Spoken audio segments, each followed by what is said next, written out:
आज वाकई में असाधारण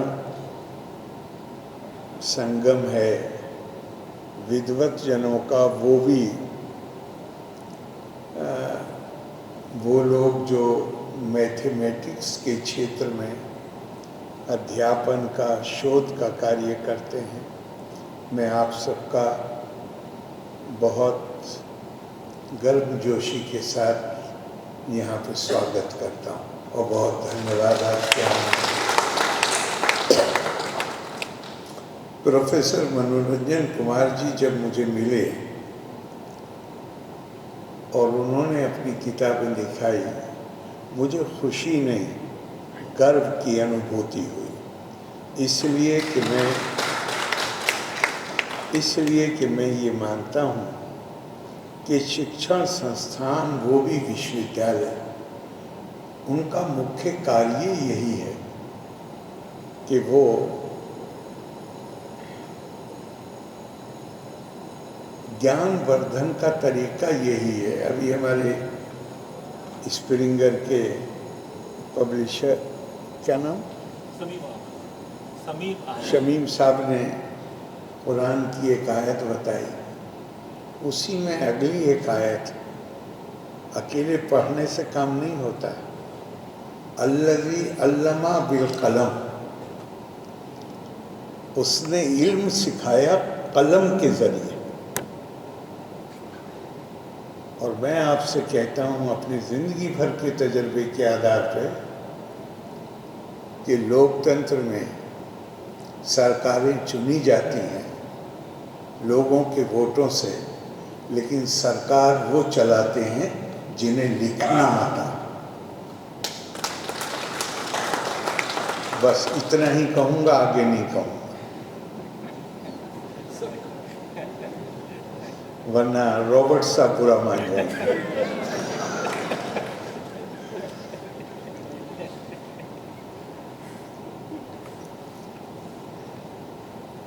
मैं तो यहाँ,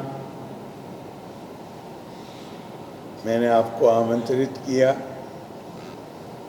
जैसा मैंने कहा, मुझे बहुत अच्छा लगा कि हमारे प्रोफेसर ने इतनी, he has written such books on such profound subject, और स्प्रिंगर जैसे पब्लिशिंग हाउस ने उसको पब्लिश किया।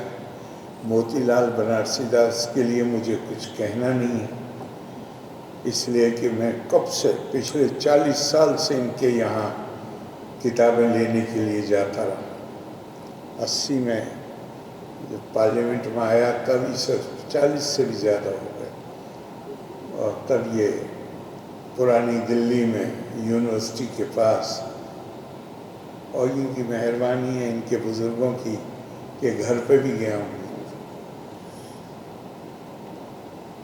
तो मैं उस नाते यहाँ खड़ा हुआ हूँ बोलने के लिए, आपका स्वागत करूँ, आपको धन्यवाद दूँ। मुझे इस सब्जेक्ट पे बोलने का न मेरे पास ज्ञान है, न मेरे पास अधिकार। हाई स्कूल में हालांकि बहुत अच्छे नंबर आए थे मैथमेटिक्स में, लेकिन प्री यूनिवर्सिटी में जब गए तो ये खुशी थी कि अब मैथमेटिक्स नहीं पढ़ना पड़ेगा। तो मुझे अधिकार नहीं है बोलने का, तो मैं बजाय विषय जो मैथमेटिक्स पे बात करने के, मैथमेटिक्स जहाँ से उपजता है उसकी बात करना चाहूँ। भारत की संस्कृति ज्ञान की संस्कृति है, ये हमारी पहचान है, और हमने जो पतन का काल देखा है वो इसीलिए देखा है, ये मेरी राय नहीं, बहुत लोगों की राय, कि जब हमने ज्ञान को अनदेखा करना शुरू किया, हमारे यहाँ तो कहा गया तपा स्वाध्याय निरितम, ever devoted to the pursuit of knowledge. आप शुरुआत करते हैं अभी यहाँ पर आपने एक श्लोक है, मंत्र शब्द मैं आमतौर से प्रयोग नहीं करता हूँ, क्योंकि मंत्र का मतलब है कि बगैर समझे किसी चीज को पढ़ देना, और बस वही समझ लीजिए कि वहाँ जब साधना आपकी आदत बन जाती है तो आप उसके महत्व को भूल जाते हैं। मैं आदतन पढ़ रहा हूँ, मुझे एक काम करना है, शुरुआत करी तो मैंने वो श्लोक मंत्र कह के पढ़ दिया। नहीं, श्लोक है, वो स्टेटमेंट रूटेड इन विजडम। या कुंदेंदु तुषार हार धवला, या शुभ्र वस्त्रावृता, या वीणांबर दंड मंडित करा, या श्वेत पद्मासना, या ब्रह्माच्युत शंकर भीर्ति भीर्देवे सदा पूजिता, सामाम पातु। जब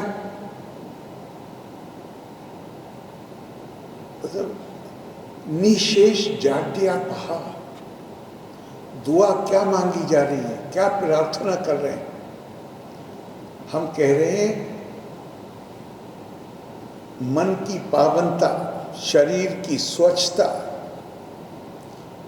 और मानस की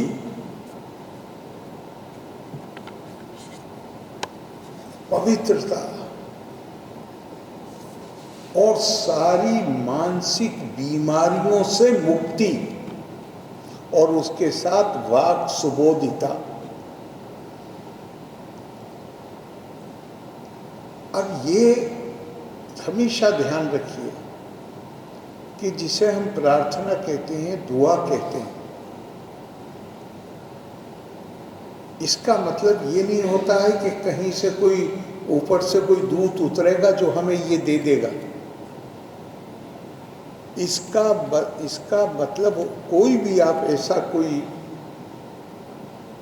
श्लोक पढ़ते हैं, कोई विजडम की बात को रिपीट करते हैं, उसका मतलब है अपने चैतन्यता की सघनता को बढ़ाना, जिसके नतीजे में उस चीज की प्राप्ति के लिए और ज्यादा जोर से कोशिश करना।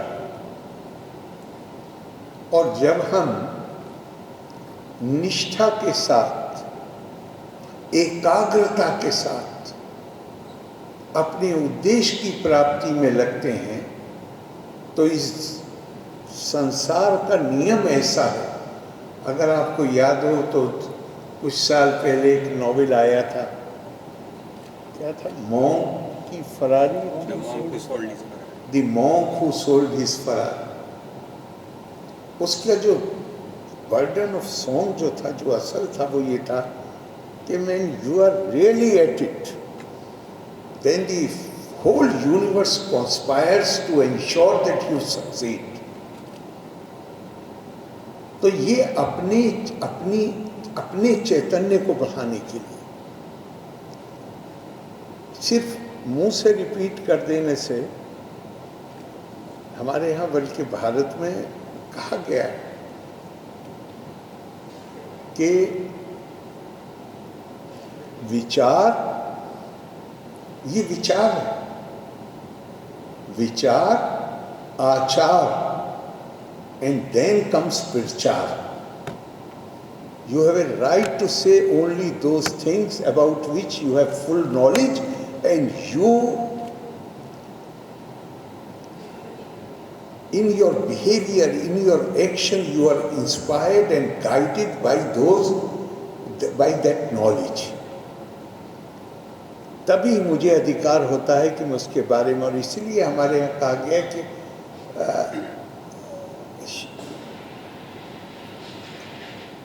एजुकेशन को कहा गया है, शिक्षा को, तद्वितीय जन्म। अगर मेरे व्यक्तित्व में परिवर्तन नहीं आता और मैं उससे विभिन्न नहीं हो जाता जिस हालत में मैं शिक्षा प्राप्त करने के लिए आया था, बाद में मेरी शिक्षा के नतीजे में मुझे मेरे अंदर परिवर्तन नहीं आता, तो वास्तव में मैंने शिक्षा प्राप्त नहीं करी। हमारी ज्ञान की संस्कृति, और वो मैंने पहले ही कहा कि जब हमने ज्ञान के महत्व को अनदेखा करना शुरू किया, और अनदेखा करना अकेले इतना नहीं है कि हमने पढ़ना छोड़ दिया, ज्ञान प्राप्त करना छोड़ दिया। स्वामी रंगनाथनंदा जी जो रामकृष्ण मिशन के हेड थे, स्वामी विवेकानंद ने भी लिखा है, लेकिन स्वामी रंगनाथनंद जी ने ज़्यादा लिखा है।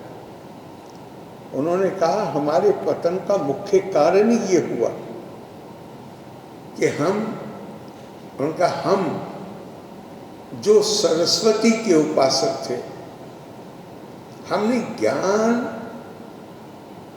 स्वाध्याय तो नहीं छोड़ा, लेकिन स्वाध्याय का मतलब क्या है, और उन्होंने एक उपनिषद से कोट किया, स्वाध्याय इज इक्वल टू नहीं, तप क्या है, ऑस्टेरिटी क्या है, डिसिप्लिन क्या है, क्या इज इक्वल टू स्वाध्याय प्लस प्रवचन। ज्ञान प्राप्त कीजिए, और जो ज्ञान आपने प्राप्त किया है उसको दूसरों के साथ साझा करिए। और उन्होंने श्रीमद् भागवत से एक लाइन कोट की है, सरस्वती ज्ञान खल्व यथा सती।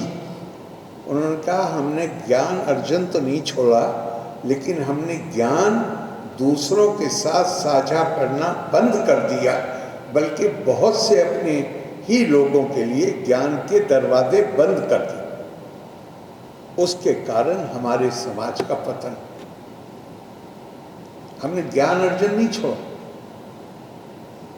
लेकिन समाज की ताकत, रस्सी की ताकत, जंजीर की ताकत उतनी ही होती है जितनी उसके कमज़ोर हिस्से की होती।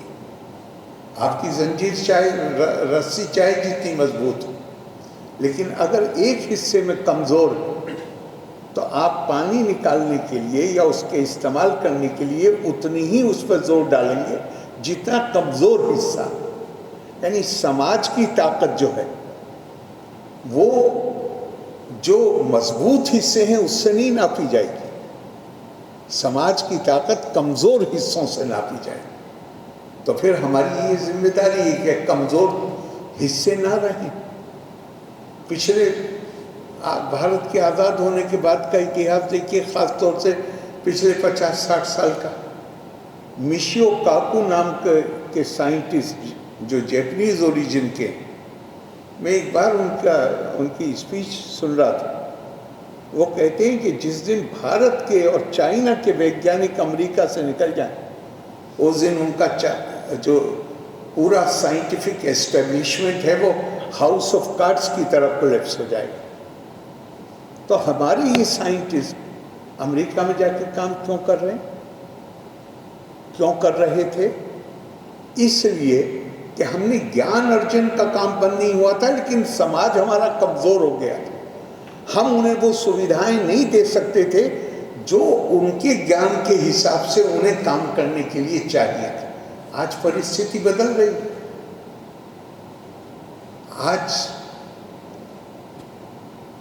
आज पुराना वाला माहौल नहीं है। आज हमारी गिनती क्या थी? Exporter of talent. आज हमारा टैलेंट वापस आ रहा है। क्यों? समाज के अंदर चूंकि वो वर्ग जो वंचित वर्ग थे वो भी आज शिक्षा के और शिक्षा ही एक तरीका है, ज्ञान ही एक तरीका है जिसके से लगातार आगे बढ़ने की और समाज में बेहतर परिवर्तन आने का माध्यम। आज वो बदल रहा है। हम कोई कल्पना कर सकते थे कि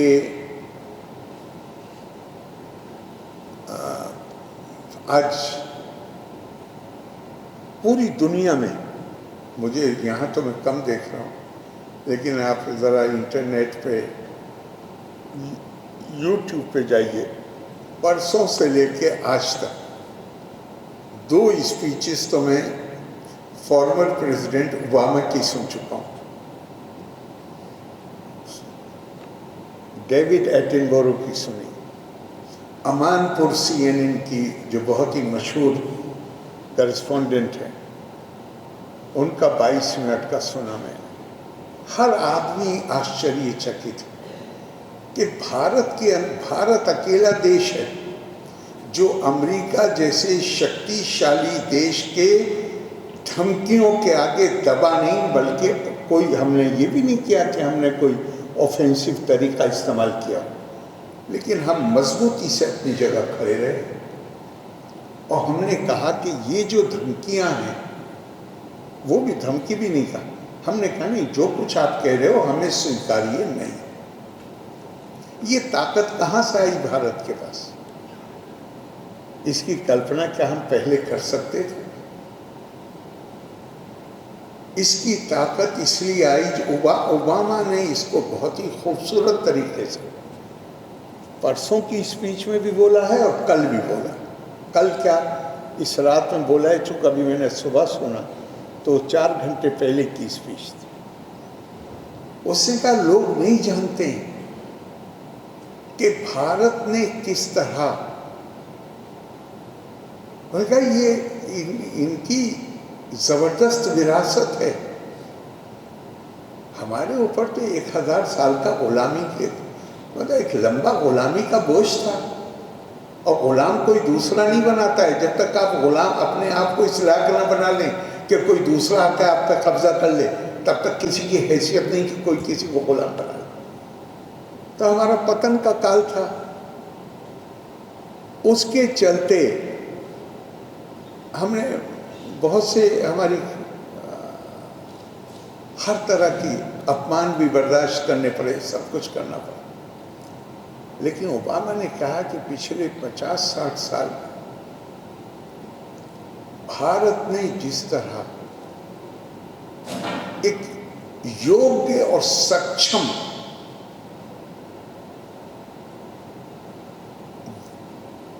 जिनके पास कौशल भी है, ज्ञान भी है, वो जो एक वर्ग को जन्म दिया, और वो बड़ी तादाद, और पहले वो भारत से बाहर जाते थे, अब वो अपने देश के अंदर रह के ही काम कर रहे हैं।